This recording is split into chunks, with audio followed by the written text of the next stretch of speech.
Day 463 of the Ukrainian War Map, also known as the Russo-Ukrainian War. Juzzy here, and today is another update as I take a simplified and down-to-earth approach to some of the most important happenings on the ground in Ukraine. So starting off, we'll take a quick look at those Russian losses, and currently, Russia is sitting on over 208,000 military personnel losses. Then as for the hardware, 2 tanks, 6 APVs, and 14 artillery, which is still very handsomely in the double-digit range, as Ukraine continues to focus on taking out Russia's special sauce ingredient they need for their invasion. Then we'll head over to the map and start out in the Russian region or oblast of Krasnodar Krai, where the Afipsky oil refinery caught fire. So according to the official Russian mass media, the refinery was not hit by anything, although the local governor of the region instead alleged that it was as a result of a drone attack. But hey, you decide. And ongoing events like these could become quite serious for Russia, as it must be said that although Russia has a lot of oil, it comparatively doesn't have as much infrastructure in the way of oil refineries. So strikes like these do make quite a bit of sense from a military standpoint. Then we'll head up to northern Russia, where, as you may already know, there appeared to have been a number of drone incursions right into Moscow itself in just the last day or two. Now, your initial impression might be, oh no, I hope Russia doesn't invade and strike at Ukraine now, or something about how Russia's chickens have come home to roost. As there were said to be 8 drones in total flown this way, and Russia announced it neutralized those drones. But also, Kremlin officials stated that Ukraine's allies should have condemned the strikes, which is pretty tone-deaf or hypocritical of a statement considering Russia performs drone strikes into Ukraine weekly and sometimes daily. And it's not clear as to the specific purpose of these strikes yet, though it could have been to target military installations or even just send a message to the Kremlin that if you perform drone strikes on us, we'll have to respond in kind with retaliatory strikes. And drone strikes at that. Of course, other angles could be considered, including false flag attacks, where Russia could have prepped for these events to call out Ukraine on destruction that it never performed. Which brings me to a larger point about Putin and Russia, which is that although Putin has amassed and consolidated a lot of power within his own country, he does understand that there's still that difficulty in performing mass mobilization after mass mobilization of troops due to a lot of political and societal pressures that exist in his country if he were to do so.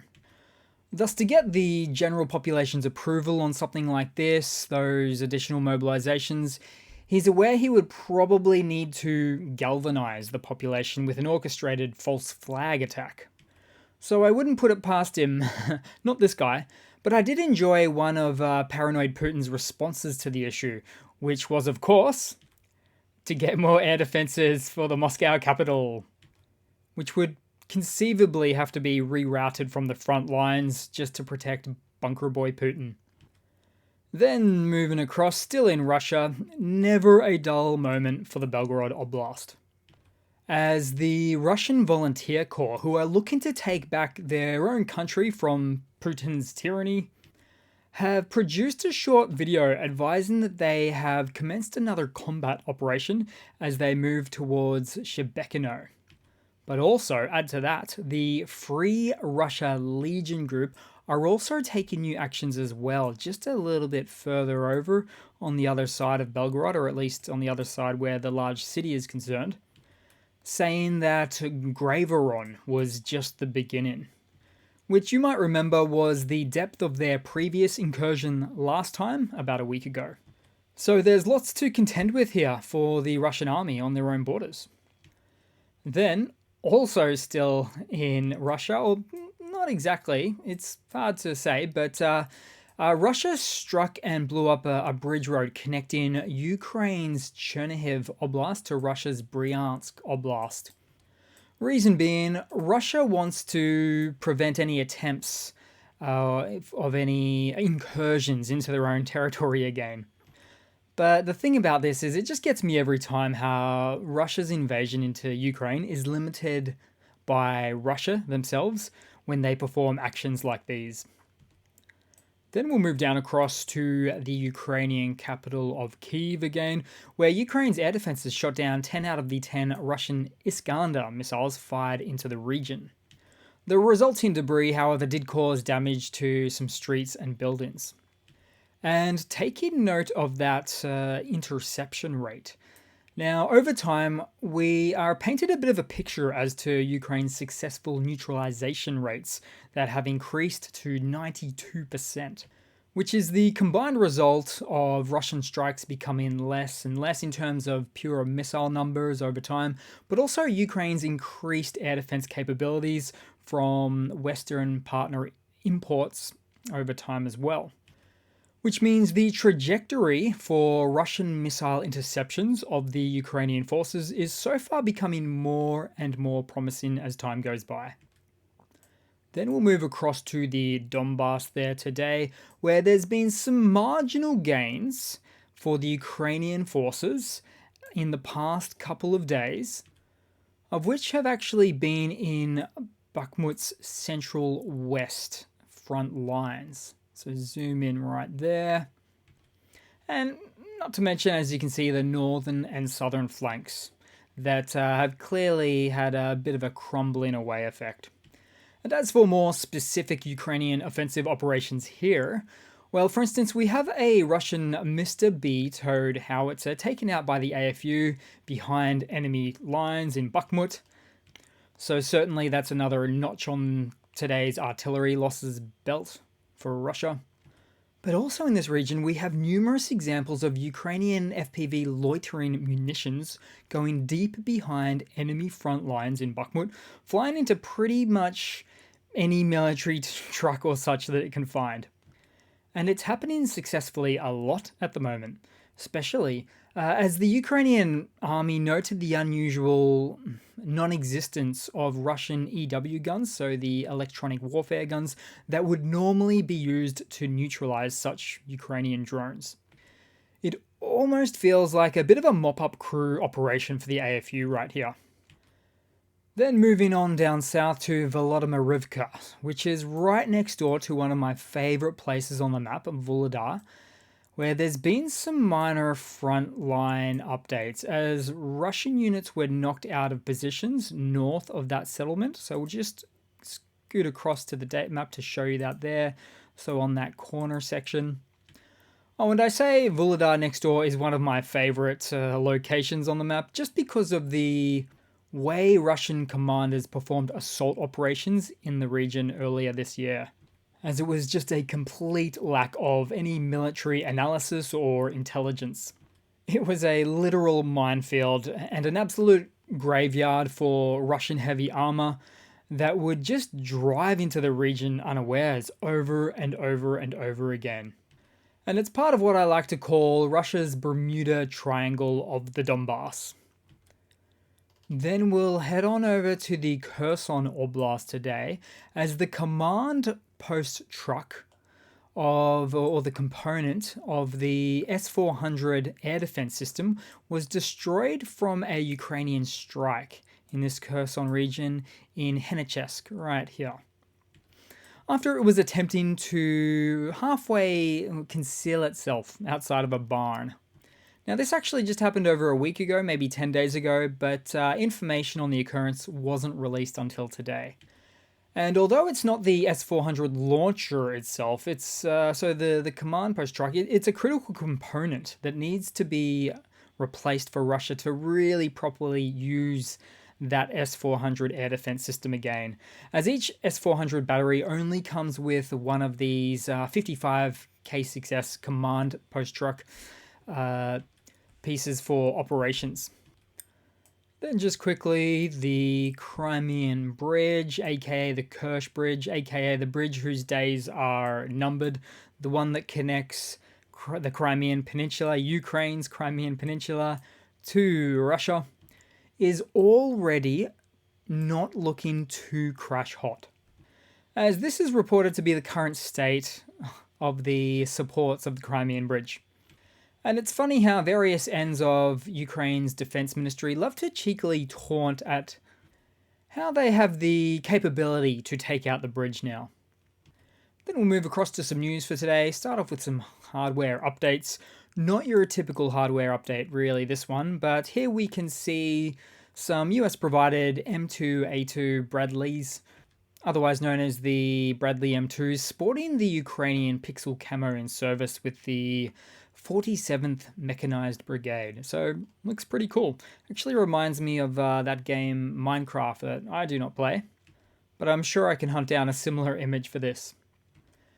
Then on to some other news. Prigozhin is out of action and in civilian clothing. Really for the first time I've seen him dressed this way. As he speaks about his upset with how the Russian army is engaging the Ukrainian forces, saying that the Ukrainian army is very well prepared and how, contrastingly, the Russian army personnel is still fed this false narrative by the Kremlin that Ukraine is easily defeatable and that they're underprepared and under-equipped. Which is interestingly pretty much the exact same narrative that all of those Russian paid trolls in the comments section say as well.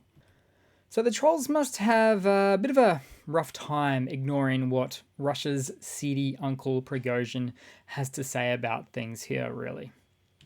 Then in some other news, Ukrainian President Zelensky and Russian President Putin may both be visiting Turkey to meet with Turkish President Erdogan as part of his inauguration due to his recent re-election as the Turkish president.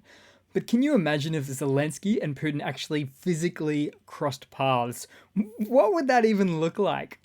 Unfortunately, that is probably unlikely to happen because during my tracking of this potential path crossing, some Russian sources have since indicated that Putin will instead make a, quote, separate and private visit. So probably covertly through the cover of night, or as they might call it, surreptitiously.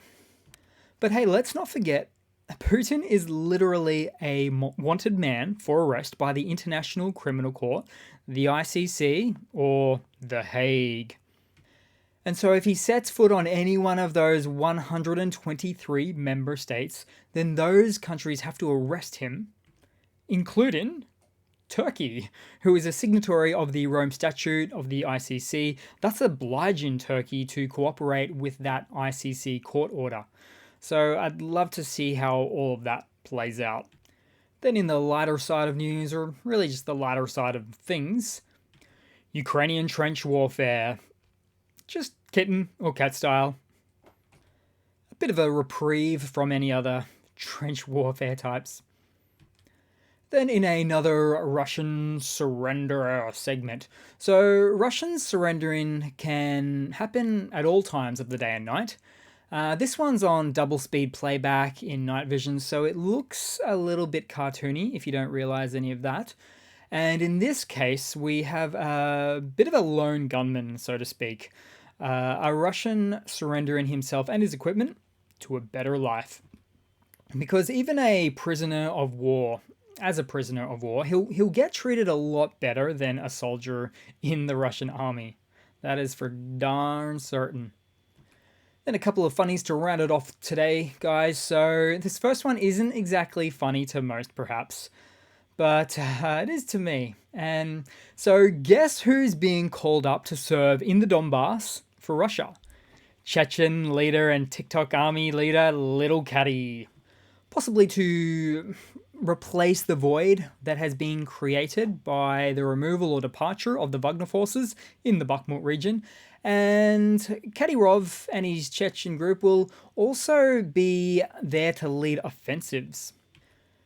And so, although I'm very good at believing in people and seeing the best in people, I just have such low hopes and expectations for this guy.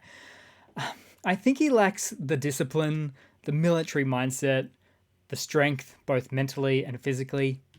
I just don't think he's got what it takes to lead the Chechen army. And the Chechen army, of which is somewhat of an autonomous group or unit under the Russian military structure. So our boy, there he is, Ramzan Kadyrov.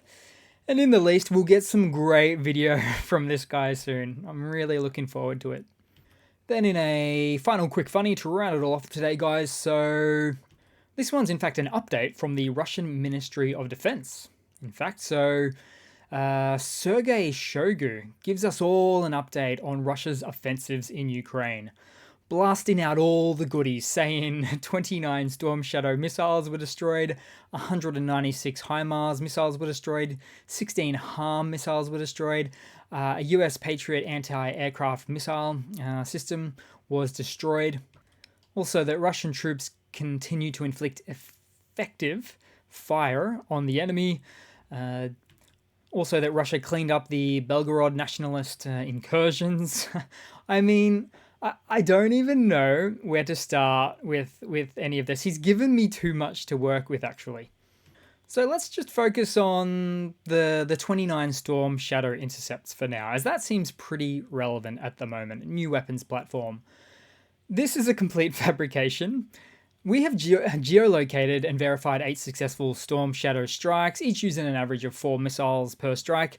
There is no evidence to suggest that any of them have been intercepted. Yet there is plenty of evidence proving that they've destroyed multiple C2 centers, airfield facilities, and logistics hubs. So we can chalk this all up to lies. But what's even scarier is the fact that Shoigu right here might not actually technically be lying. He's just reporting on the figures that go up the chain of command of the Russian army as received from army commanders in the field. And army commanders who, by the way, live within this corrupt or completely inadequate reports-based army system that has no accountability, where if you report good things, you'll get promoted. If you report bad things, like failed objectives, you get punished. And I'm not talking demoted or something, but actually punished, like such as ordered to the front lines with a small and insufficient unit as an assault group. So what do? Lead in as part of a middle ranking in the Russian army? You simply just report on taking out the enemy and their strategic assets. You write it on a Russian report, send it up the chain to Shoigu, and voila, it's a Russian fact. Russian fact. I like that. So thanks for watching, guys. Thanks for all of your support, your comments, your likes, everything there. It really does help boost out the channel there a bit. And I do hope to see all of you guys there in the next one. Cheers.